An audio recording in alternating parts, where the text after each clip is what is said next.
Okay, good guys, no? E904 ang ating gagawin ngayon. So ito po ay Whirlpool top load automatic washing machine. So first time namin ito guys ma-encounter yung E904. So wala ito sa manual, no? Hindi rin nakikita dito sa manual ng washing. So binuklat na ng customer natin yung manual, no? Hindi nakita, no? E904, no? So kapag ganito guys, dahil first time namin ma-encounter yung ganitong error, no, kumbaga ngayon na namin ito na-encounter, ang unang i-check namin dito yung mga wiring connection. Baka may ngat-ngat ng daga, no? Kasi nga baka mayroon ditong kagat, no? Mayroon siyang ngat-ngat ng daga, kaya kailangan natin i-check yung mga wiring connection nito, no? Kasi nga E904 guys, wala siyang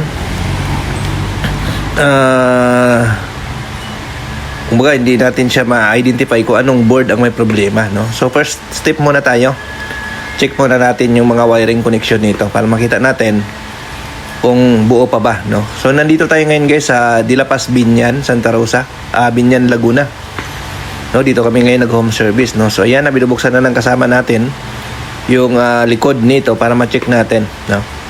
So challenging ito guys, yung trouble na ito, kasi nga first time namin siya ma-encounter, no? Sa tagal na namin sa washing machine industry, kaya lang namin ito ma-encounter, no? So ito yung kagandahan guys ngayon, kasi nga mayroon na tayong YouTube, na mayroon tayong reference para mapanooran ko anong mga error, yung problema ng ating washing machine. Before kasi guys, nung nag-start kami, wala talaga kami makuhang YouTube video sa mga washing machine, no? Kaya nangangapa kami. So ayan guys, sinimulan na namin i-check yung mga wiring connection nito. So, tingnan natin kung may mga ngat-ngat ng daga, no? So, sinisilip-silip na nga ng kasama natin kung mayroon siyang indication na may kagat siya ng daga. So, wala kaming nakita, guys, na kagat dito. So, okay naman. Wala kaming nakita dito. So, ngayon, manghuhula-hula tayo dito, guys, kasi nga, hindi natin ma-identify kung alin ang may problema, no? So, hula-hulaan natin to kung anong problema nito, no? Bakit nagkakaroon siya ng error. So yan. So dinukot na nga namin to guys, yung board dito sa ilalim, yung inverter board or driver board kung tawagin, no? Subukan natin siya palitan, no? Ito muna, no? So ito yung advantage lang guys kung may dala kang parts, no? Kasi nga sa panghula-hula, mahuhulaan mo, no? Kung alin ang may problema, no? Ito yung pinaka mahirap sa isang technician kung wala ka talagang baon na bala, no? Wala kang baon na board, medyo mahirapan ka magto-trouble, no? Ayan.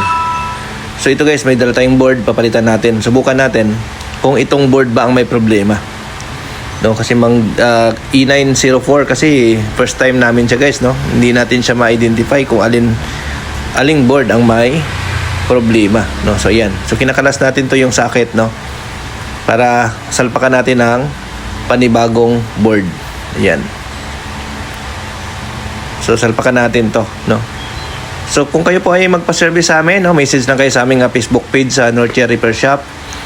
Yung page natin na mayroong 5,000 followers pataas, yun po yung ginagamit natin, yung active natin na ginagamit. So ito yung dala namin guys, salpak natin. Tapos i-test natin kung okay na, kung magkakaroon pa ba siya ng error, no? So wala tayong ibang magawa dito guys, kundi manghula tayo ngayon kung anong problema nito. Ayan. So nakasalpak na, saksak natin. Saksak natin, tingnan natin, no? Dito, saksak natin. Check natin. Ayan, wait lang guys, saksak natin. Ayan, tingnan natin. Ayan, paon natin. So, wait lang. Tingnan video natin kung okay na ba. Ayun. E904 pa rin guys. So, failure tayo guys, no? Ibig sabihin, hindi problema yung driver board, no? So, wala dyan. So another option tayo, no? So ito lang yung advantage kung may dala kayong board, no? Hindi kayo maliligaw, no? Hindi kayo maligaw sa pag-trouble, no? Ayan. So salpakan natin yung control board naman dito sa gilid. Ayan. Salpakan naman natin ng bago. So ito lang yung pinagdudahan natin, no? Ito muna yung lagyan natin. Tingnan natin, no? Para malaman natin bakit nagkaroon siya ng error, no? So yun. So check natin to. Salpakan natin siya ng bago, no? So yun, may dala kami isang set kasi dala namin guys, kasi kapag kami nag-service guys ng mga ganito, nagdadala kami ng parts, no? Para once na may sira, ma-check natin. So yan, testing ulit natin. Salpak ulit natin to, no? Ilagyan na natin siya ng isang board, yung nasa gitna, yung control board. Ayan. Ayan, nakauna ulit. Tingnan natin. Ayan, ganun pa rin guys. Superior pa rin tayo. So E904 pa din. Nako. Mukhang kailangan natin dito ng hula-hula. So dito na tayo guys. Ito na yung next natin i-check, no? Yung supply, no? Tingnan natin bakit nagkakaroon siya ng error. Check natin yung voltage dito kung 220 ba ang pumapasok dito. Tingnan natin, medyo matigas guys kasi ang gamit nila dito medyo pang heavy duty na mga saksakan. So yan guys, nakita natin ang problema. Ayan 114 volts lang yung supply. So ibig sabihin may problema yung kanilang outlet dito, no? Yan 114 lang yun. So dito ang problema sa outlet, no? So gagawin natin, ilipat natin to ng ibang saksakan. So yun. So ito yung sinasabi ko guys, no, na pag wala kang pang test na board, maliligaw-ligaw ka dito, no?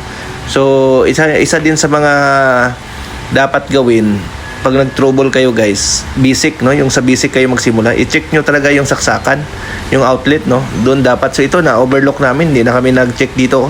Doon kami kagad sa board, no? So hindi kami, kasi pag sa basic kasi guys, dapat i-check mo yung supply kung buo, no? Kung okay naman yung supply, tsaka ka magpunta sa board. So kami nag-jump tayo kaagad.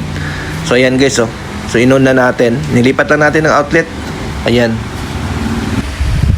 So working na yan guys, no? Kasi nga dahil doon sa low voltage, no, mababa yung supply kaya nagkaroon siya ng error, no? So yun, no?